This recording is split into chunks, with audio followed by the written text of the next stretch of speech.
How was it returning to Earth? It took some getting used to. I remember when I finished all my motion capture, predominantly all of my work on Avatar, and I started within like a month. I started shooting Star Trek, and I remember feeling overwhelmed because I only had a month to prep for Uhura. And I've never done that before because I feel like I like to give a lot of time to the characters that I play, and I was so afraid. I'm like, oh my God, what if I'm Neytiri playing Uhura?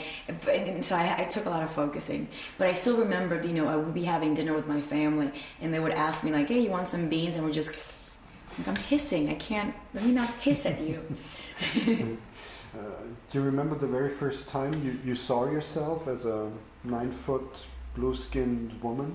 I do, and it was great. I remember feeling so happy and excited, because I was being a part of something so unique, and also giddy. I was just so giddy because she was so cool. I'm like, oh my God, I've never felt that cool ever as when I would watch Neytiri, and she would be like on the screen, and I would be here.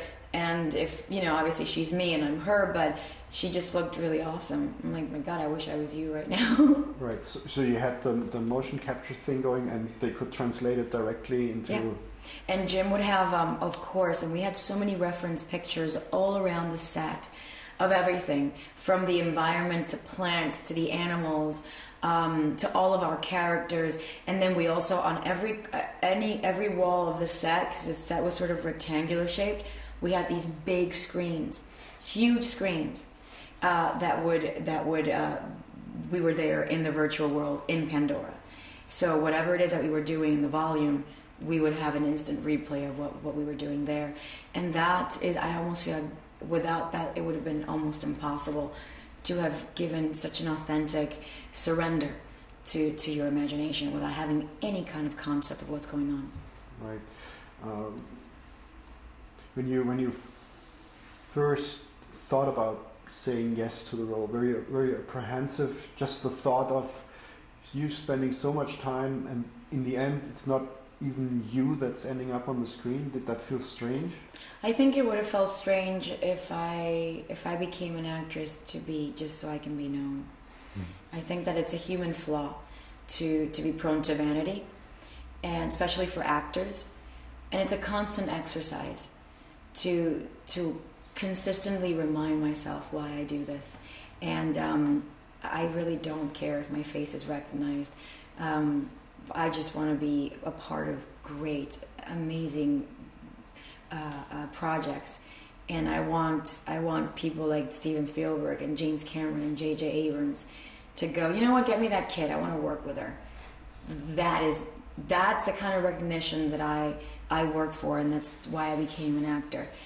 But no, I just, from the beginning, I saw her, I knew what the project was going to be like, and I think I would have been so miserable had I not gotten the part. I wanted to be part of this so bad because it was so new, it was so different, and I knew that I was going to learn so much from her. Can you remember your first meeting with Jim Cameron?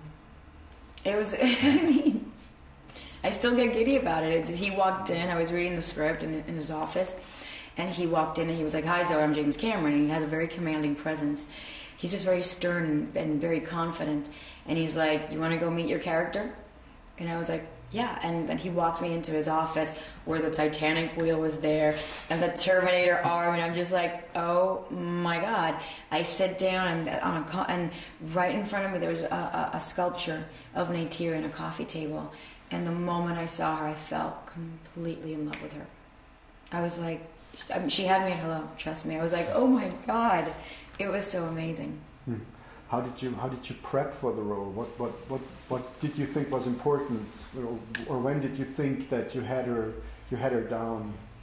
Oh God, I never felt that. I still to this day I really hope I did her justice, because she was, thank you. She was so alive to me. She was so unique. They were so unique, the Na'vi culture, that we wanted to create something. We wanted to invent. We wanted to make them so unique. And I remember because I didn't have a specific idea, it was only through consistent conversations with Jim and working with the movement coach and the stunt coordinators and the dialect coach and doing archery classes and horseback riding and training for 6 months that I was like, and also on my own time, I was watching a lot of National Geographic, Animal Planet, observing the feline, wolves also.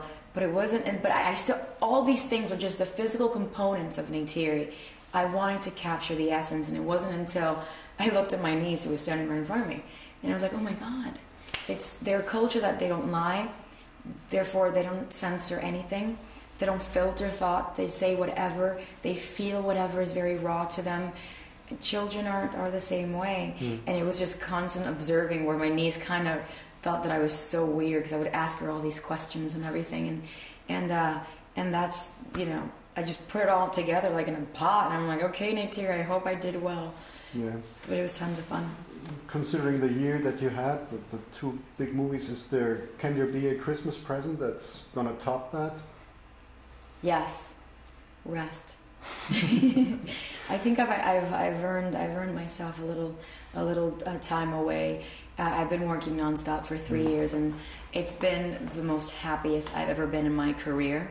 But I also know that I am the kind of person that needs to now unwind and allow Neytiri to stay in Pandora and Uhura to stay in the Enterprise, so that Zoe can start coming back to herself, so that I can refuel for the next project. All right. Very last question would be, what's your favorite Jim Cameron movie?